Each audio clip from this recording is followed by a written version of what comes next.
Hi, it's Leanne from Nurture Weight Loss. How are you going? And hopefully we have better luck with the live feed than we did yesterday, so I thought I'll try inside today. So far we've been talking, this is our 8th day, right? So 8th day I've been talking about a different topic to help you level up, step into your personal power and give you more choices of feeling powerful and making you feel like you can actually achieve what you want to do and get stuff done, yeah? So far we've talked about what powerful is, what the type of emotions and feelings are not so powerful, right? So that was in day 1. Day 2 was worthiness, belief of worthiness. So we created a mantra, we created some affirmations. Day 3, confidence to act. So we talked about acting and the confidence to act, how you get that. We still talked about mantras. Reducing whelm, using calm. That was 4. Feeling guilty, we tackled feeling guilty and how that can affect you not stepping up and not doing the things you'd really like to do. Day 6 was distraction and connection, right? So we talked about how we could be more connected and less distracted. Yesterday was movement in your day, but I didn't get the whole video. It actually cut out. But we talked about making exercise a habit and how we could do that, right? So I'll try and follow on a bit with this because today is habits, right? So we'll talk about mini habits and how you can turn, how you can create an exercise habit, yeah? Because that is the biggest problem, I suppose, is yesterday I talked about not relying on motivation, which I'm going to talk about again today, right?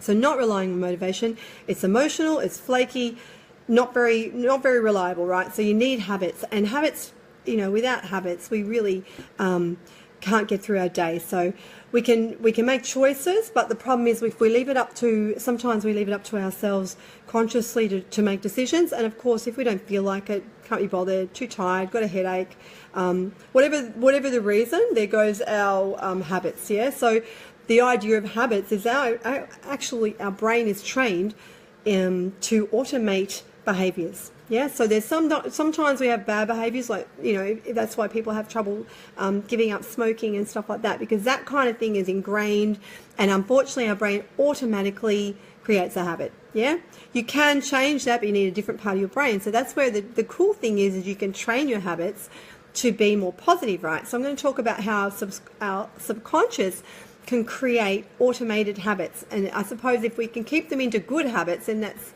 not a bad thing, because the brain isn't judging it whether it's a good or bad habit. Yeah, it doesn't have a conscience of whether smoking gives you lung cancer, or if you don't exercise and you eat 10 donuts a day you're going to put on weight. It doesn't have that decision making power, right?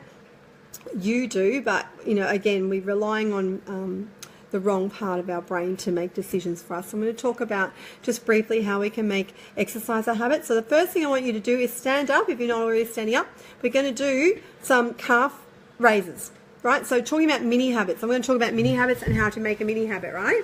So like my top, I had to wear that. So mini habits are something that you cannot fail at. They are so dead easy that it's impossible to fail. There's no resistance because it's so damn easy, right? So there's no reason why you can't make that a habit. So every day in the shower, this is just what I'm, just as an example, you might, in the shower, do some calf raises. Now, you're not going to resist that because that's so damn easy that is a mini habit, right? So then the idea is to build on the mini habit. Once your brain is going, okay, well, I'm okay with that one. I can do that. There's no resistance, right? There's a wonderful guy who wrote a book called Mini Habits, and he was overweight. He started a routine where he'd do 1 push-up a day because he didn't have any resistance to 1 push-up a day, right? So if he asked himself to do 20 push-ups or 10 push-ups a day, then his brain would have said, oh no, that sounds a bit too hard. So you're already predicting that you can't do something.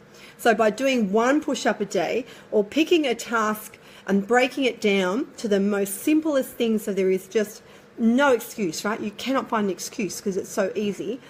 That is how we start a mini habit, yeah? So, for instance, every morning at the moment when I get up, before I even get dressed, I go and do 3 yoga poses, right? So I've made it up to 5 now. So I'm just building on that habit, yoga poses, and on the alternative days I'm doing squats and curls and push-ups and dips. Which you saw in the video. A couple of days ago I put up a workout for adding more movement in. So try and have a look at that if you haven't gone through the group yet and looked at the actual days, right? So we're up to day 8. If you haven't had a look at those and the video for the morning routine, have a look. And like I said, if that sounds too much for you, I started with 10 of everything. But why don't you try 1 of everything? And then the next day you might find a habit where you do 2 of everything, because you're already in the position. It's already easy. Your brain's not going to balk at that, yeah? So that's the idea of the mini habits, is picking something and breaking it down for what to the most minimum goal that you could think of, because you won't have a problem with that, right? And then you build on it from there. So habits are from a learnt neuron path, right? So that's why it's so powerful to train it. And you can create new patterns and new neuron paths and new behaviors. And we need to do that repeatedly, right? So that comes repeatedly, and it will accept new behaviors as an automatic habit, yeah? So we can train our mind to repeat actions to form the positive habit and lessen the negative habit. So if you do have some things that you want to swap over or move away from, you need to make new habits, then we work on replacing that habit with a different habit, yeah? Or a more positive one, and then that lessens the negatives, yeah? So we want to fit small habits in your day, so you can create easy and simple no-fail ways to help you in your day. Now, morning routines are the bomb, right? So if you can get up, and if you've already got one, awesome. It gets you started, you know what you're doing, you've planned it, and it might only be that you get up and you do, you know, your yoga poses, or you get up and you have a shower, or you get up and you have your cup of tea before everybody wants something from you, yeah? Morning routines will set you up to be clear and free in your brain, yeah, to move on for the next day. Same with planning the night before. So I'm going to talk about some things you can do that will help create the habit. So it might be some positive habits, like putting the dishwasher on the night before, right? So it's already done by the morning. Things that are so easy. Making the kids' lunches the night before, going to bed 15 minutes earlier, so you can read. Maybe you want to start a habit of reading more. Whatever that habit is, yeah, I've got about 10 tips on how we can, just ideas of what you might try and do, yeah, or what you might like to change it to. I'm a little bit flaky myself today. So I've been working on these myself, and I've been reading a lot about that and learning a lot about that. And I think it depends on where you're feeling out of control too, right? And is there enough time? Does your day rule you? Do you lack structure, not achieving what you want? Are your mornings a shambles? Do you want more calmness? So it does depend what you're trying to work on, what you'd like to improve. Obviously movement is one of them in most cases for most people. So if you can find a way to fit a little bit of training in, and I'm not, it doesn't have to be 20 minutes, right? If you've only got 6 minutes, then you do 6 minutes. It's just a matter of accepting and training the brain not to freak out, right? When you want to do something, you want to try something different. Usually we're not very good at that, because our automated brain has already taken on the bad habit that you've been doing. And that might be even avoidance, where you're avoiding something, sorry. So you want to try and change the avoidance, right? So the habits that I'm thinking of that are usually to help calm your world, make you more efficient, more purposeful. And so I'm going to go through the areas that I'm talking about, yeah, so that I've come up with. I've talked about the mini habit, with where you break it down to something so easy that it's fail proof, it's excuse proof. You cannot, you really can't find an excuse, right? So I use the example of the calf raises. So you set an action daily to improve either your energy, your day, your productivity, maybe your thinking, your calmness. It might be that you shut your eyes and you listen to music, or you meditate. It might be some kind of habit, right, is what we want to do. We want to create a new mini habit. Then we want to use that new mini habit in your morning routine. So your morning routine is to create a bit of space for you, yeah? So you've got some clarity. Typically, if you're overwhelmed and busy and tired, there's a lot of foggy brain going on, no clarity, so it's very hard to plan and to think, yeah? So even if we create a little tiny bit of space, it might mean that you get up 15 minutes earlier or half an hour earlier. And I've been learning a lot about different morning routines, and some people are quite stringent. I've found that if I get up the same time every day, that's my rule, right? what I do in that half hour before the kids get up and muck around and want stuff or ignore me and not talk to me, whatever they choose to do, that I've left flexible.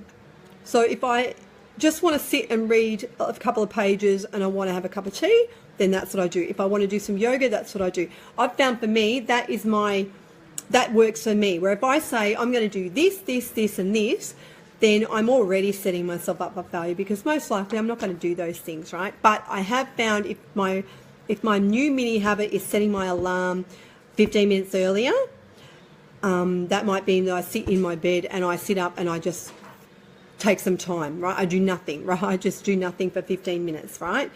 And I shut my eyes and I just breathe and I relax, right? So I think and I plan my morning out.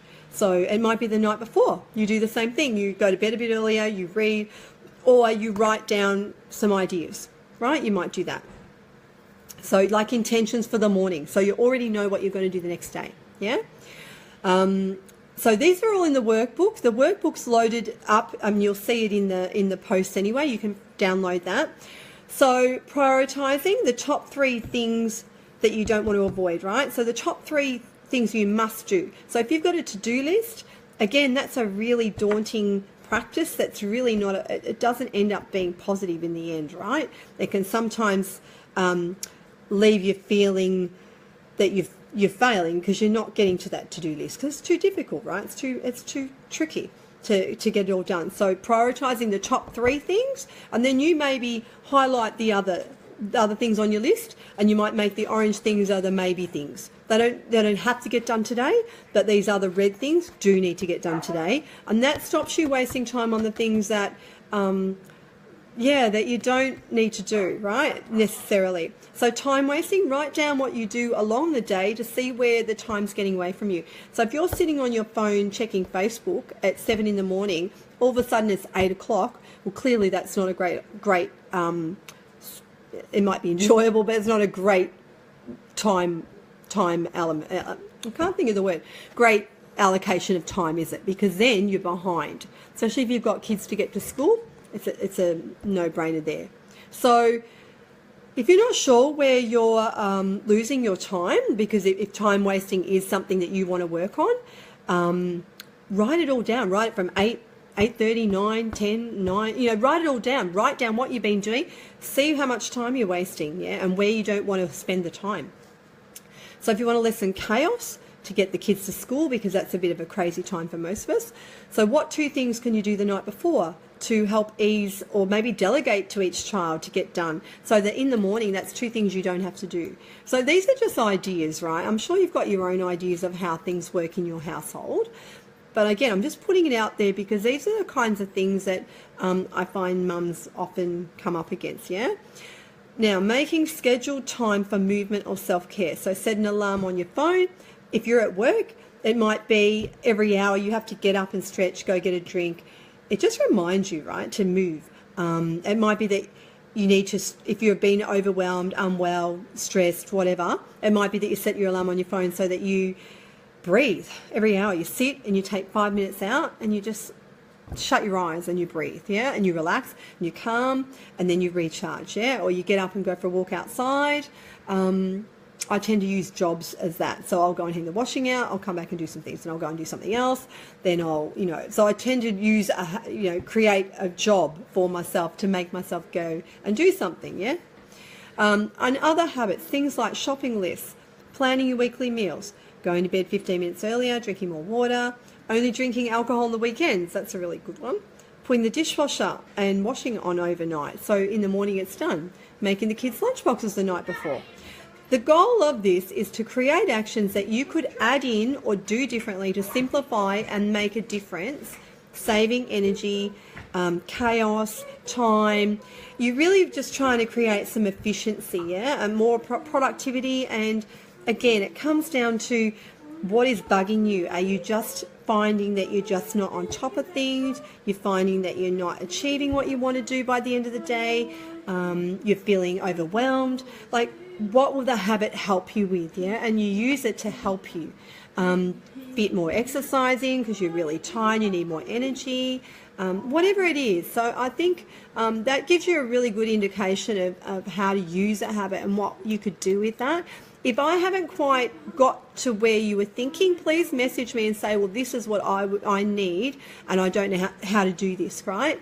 But I think I should have covered most things that we come across in the way that a new habit or a mini habit, if you break it down, will start. You can create a new habit from creating such a minute action that, sorry, I'm telling my child to turn off the telly for a minute, please. Lachlan, thank you. They don't even when you ask them to, right? It's just annoying talking about habits. So let me know if that was helpful, if that gave you the answers that you needed, if you need more in-depth information about that. But definitely our brain does have the power to make conscious decisions and habits, but the habit is forming automatically as we do it in our subconscious brain, right? And like I said, that could go against you if you've got a negative habit, but you can train it to do a positive habit. And it's not true about what they say, oh, it takes 21 days to change a habit. It takes a lot longer than 21 days, yeah? So it depends on the person, on the habit you're trying to form. If it's something small, like I said, let's do calf raises in the shower. That's a challenge for you tomorrow, yeah? Because you can't balk at that. So come up with some ideas that you can't find an excuse for, right? That's still going to suit your purpose and create a habit for you, yeah? All right, so I hope that was helpful. Message me if you want to have a chat or you've got any questions. So that's day 8, and have a look in the files if you want to catch up on all the other the videos for the other days, all right? Okay, guys, have a great day. All right, bye.